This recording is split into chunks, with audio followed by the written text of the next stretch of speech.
So at this point, I think it's safe to say that Disney should be really, really ashamed of themselves. Disney used to be the king of animated films, right? Like everybody knew Disney to be the king of animated films. They were able to produce some of the most notorious classics, the most famous classics that have ever existed in the history of time.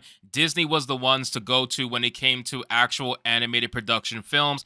Whether it was 3D animation or 2D animation, they were very well known and produced some of the best works to ever exist. That's just the truth of it. No matter how much you hate current modern day woke Disney, they still back in the day were producing some of the best stuff ever. Now, with that being said, Disney has obviously not been what Disney was prior. Disney right now is all about their own ideology and their own wokeness that they unfortunately are taking a hit on their content, whether it's on Disney Plus or in the movies. Some of them are successful, most of them are not. And the ones who do think it's successful are the ones that unfortunately do not know how to read the numbers when it comes to box office numbers and how much money Disney actually takes home from a project. Now, with that being said, why am I talking about it? Well, Super Mario Brothers is completely dominating.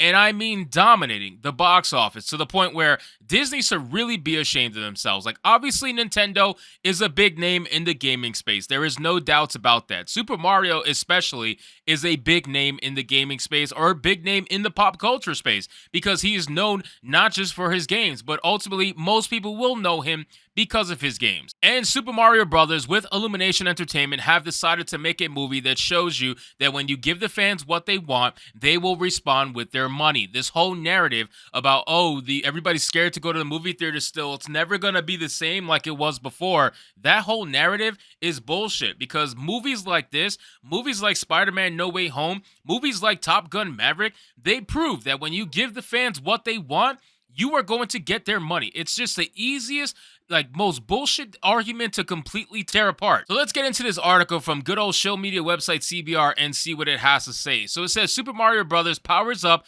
to a major box office milestone. Nintendo and Illumination Entertainment, the Super Mario Brothers movie reaches another box office milestone, this time at the international box office. Guys, of course, before we continue, please consider liking this video because you will help us push out to the YouTube algorithm. It says Nintendo, Illumination Entertainment, and Universal's The Super Mario Brothers movie hit another milestone, this time at the international box office. According to Deadline, the Super Mario Brothers movie is expected to hit an estimated global tally of $871 million in only its third week in theaters, with $437 million of that revenue coming from international theaters. The animated film is soon expected to reach a global total of $900 million, with an anticipated $1 billion gross shortly behind after the film releases in Korea and Japan. At the time of writing, the Super Mario Bros. Movie is the biggest release of the year at the global and international box office and the second-ranking animated release worldwide since 2019,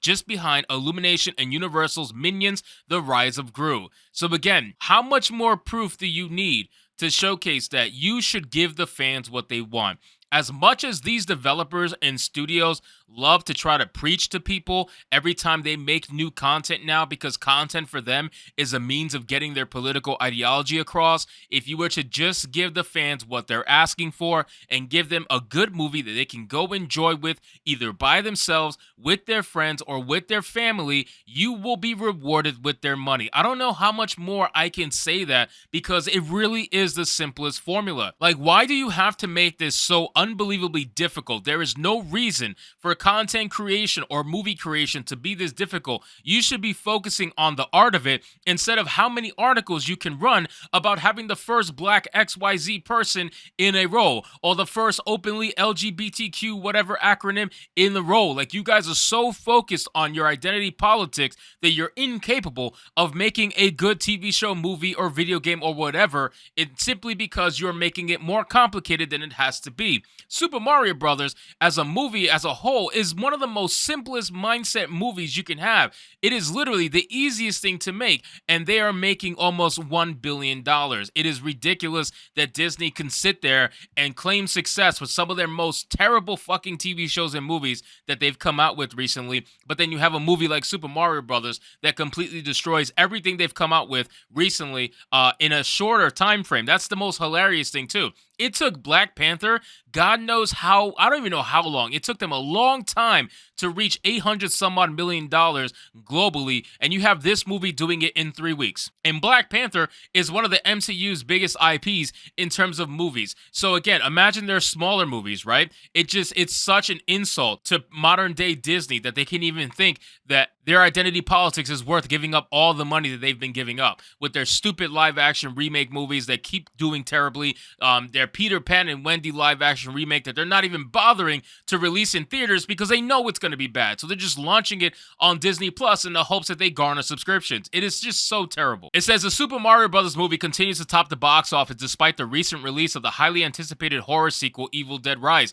Additionally, the Super Mario Bros. Movie is also 2023's top release across 31 international markets, which includes theaters in Australia, Germany, Italy, Mexico, Netherlands, Spain, and UK and Ireland. It is also the #1 studio animation since 2019 in 9 additional markets, including France, Italy, Mexico, Central America, Colombia, Ecuador, Venezuela, Peru, and Bolivia. Upon its release, Super Mario Bros. Broke a box office record in its first weekend, earning $55 million on its first Friday in theaters, making it the biggest one-day box office gross for any movie so far in 2023, according to a box office analyst. This number surpassed the opening day earnings of Ant-Man and the Wasp: Quantumania, which pulled $46.4 million, including Thursday previews. The big screen adaptation of Nintendo's Super Mario Bros. Video game series was originally projected to earn a worldwide gross of $225 million, with about $125 million of that coming from 4,000 theaters in North America, including US and Canada. While that number is seemingly way off because the IP is completely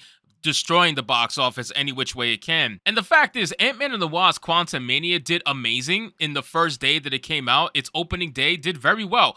$46 million is very good for that kind of movie, but it had one of the biggest, hardest drop-offs of almost any MCU movie to the point where it became a flop. And that's not anyone's fault other than Disney and Marvel. They decided that identity politics is more important to them, and they led up to Phase 5 with a terrible Phase 4 that has turned off so many fans to the point where nobody wanted to go back to the MCU. Why would anybody want to be excited about Ant-Man and the Wasp: Quantumania when they spent the entire Phase 4 watching so much bullshit like the Eternals, like Shang-Chi, even though I kind of like Shang-Chi personally, but I know a lot of people didn't, like She-Hulk, for example, like Hawkeye, all this stuff that was in Phase 4 that turned off so many people. Now you want to release Phase 5 and put Kang in the first movie, which is already bad enough that it's an Ant-Man movie, which is not the biggest draw that you could possibly have. So again, that combination just completely murdered any chance you have of making a successful movie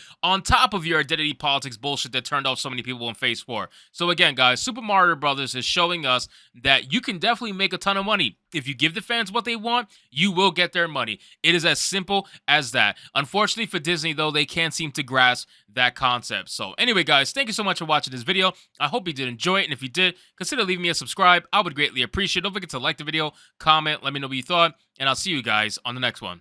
Hypnotic out.